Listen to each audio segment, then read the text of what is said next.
আরে দাঁড়ান দাঁড়ান, কই যাইতেছেন কই যাইতেছেন, শূন্য যান। আমার জামাই সকালবেলা আমারে কইতাছে তোমার হাতে রান্দা খাইতে খাইতে আমার আর মজা লাগে না, আজকে আমি আমার বইনের হাতে রান্দা খাইয়াম। আমার বইনা যে গরুর মাংস রান্দা, কি যে মজা লাগে, মনে হয় যে মাংস তো আটটায় 4টা 4টা খাই ফেলি, আটটাই কামড়ায় খাই ফেলি, অত মজা হয় রে গরুর মাংস রান্দা। আর তুমি কি তা মাংস রান্দে একটু তো মজা লাগে না? আজ যে আমি বইনের রাতে রান্দা খাই, আমি কইতেছি অত দিন পরে রান্দা খাওয়াই কই, একদিনও তো প্রশংসা করলা না। আজ যে বইনের রাতে রান্দা খাইবা, আচ্ছা যাও, তোমার মনের আশা আজকে পূরণ করতেছে, তোমার বোনের রাতে রান্দা তুমি খাইবা। প্রথমে কি তা হচ্ছে দেখছি নিয়ে 1.5 কেজি গরু মাংস লই লেছে, তারপরে একটু ছোটো ছোটো টুকরা করে লেতেছে। মাংস তো বড় বড় টুকরা আমার কাছে কেন জানি ভালো লাগে না। তো বোনের তো রান্দা যখন খাইবো, আমি সব কাটতে বাঁচি দিয়েছে গুছাই টুসি দিয়ে বইনা খালি রানবো। আর মাংসের মধ্যে হচ্ছে একটু তেলের পরিমাণটা একটু বেশি হয়ে গেছিলো, সকাল সকাল আনছে মাংস, টাটকাও আসছিল। হইলে মাংসের একটা পাতিলের মধ্যে দেওয়া হয়েছে, এরপরে সব মশলা দিয়ে নিতেছে।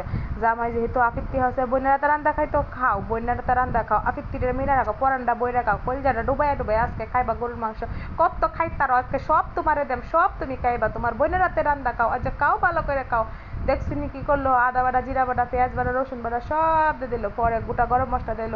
আর দেখছেন এলাচি দারচিনি এগুলো, এলাচি গুঁড়ার একটু সেচে দিছে যাতে গুঁড়া গুলা হয়েছে আর কামড়ের মধ্যে না পড়ে। এরপরে অল্প অল্প মশলা দিয়ে নিচে দিয়েছে, একটু হলুদের গুঁড়া দিছে, একটু ধনিয়ার গুঁড়া দিছে, আর একটু মরিচের গুঁড়া দিছে। এই না দিব হয়েছে রাঁধুনির প্যাকেট মশলা, এই যে গরুর মাংস মশলাটা আছে না, সেটা দিব। এরপরে দিছে সবিন তেল, সবিন তেলটা দিয়ে হাত দিয়া খুব ভালো করে মাইকে লইছে। জামাইয়া কইতাছে বইনের রাতের মাংস মাখা দেখতেই বলে এই না মন চাইতেছে খাইতো, কইতাছে কাঁচা মাংসটাই বলে খাইল তো মন চাইতেছে, হেরা তো বলে মজা সুন্দর লাগতেছে।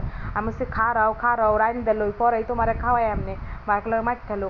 এই যে দেখেননি সত্যিই কিন্তু কালারটা সুন্দর লাগতেছে।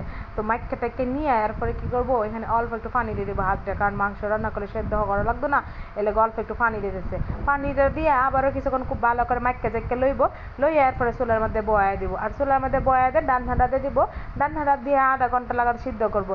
যেহেতু গরুর মাংস অনেকক্ষণ সিদ্ধ করানো লাগে, ভালো করে হচ্ছে বলক টলক তুললে এরপর একটু মাঝখানে একটু লাড়াচাড়া দিয়ে নিল। তো একটু লাড়াচাড়া কইরে এরপর এখানে আবার ঢাইকা ঢুকে আবার বেশ কিছুক্ষণ মাংসটা কষাই নেবো। গরুর মাংস যত ভালো করে কষানো যায় ততই খুব মজা লাগে।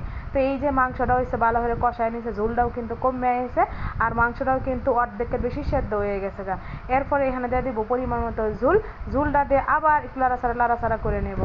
ঝোলটা কিন্তু দেওয়া হচ্ছে একটু বেশি দেওয়া, কিন্তু একটু ভালো করে লাইড়া ছাড়া নিব বুঝছেন, কারণ গরুর মাংসের মতো একটু বেশি করে ঝোল দিয়ে ভালো করে জাল করে নিলে না মাংসটা কিন্তু মজাই লাগে। এরপরে আবার একটু লাইড়া ছাড়িয়ে ডাকনা দিয়ে ডাইকে আবার কিছুক্ষণ রাইন্দা লইব।